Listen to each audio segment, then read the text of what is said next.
Renee asks, how do I get my operating expenses under control?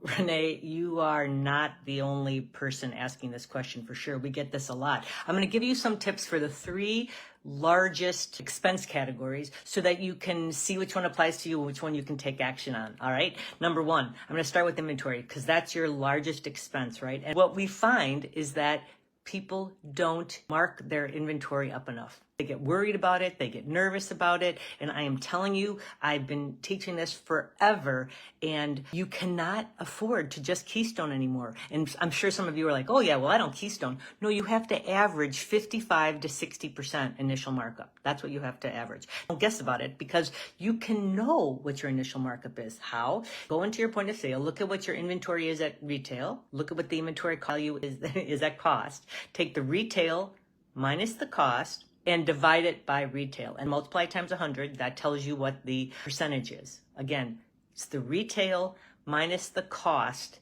divided by the retail. That's how you figure out what your initial markup is.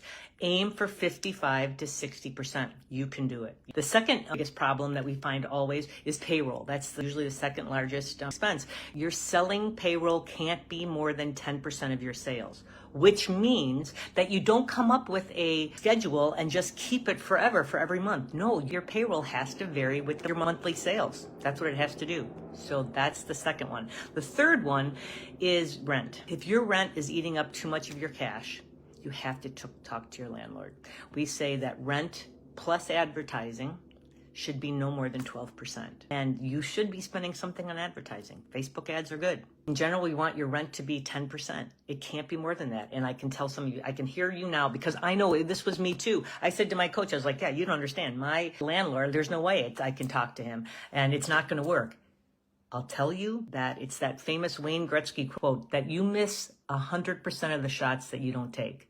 It is worth asking, and don't just ask the manager. Go to the person that makes the decisions.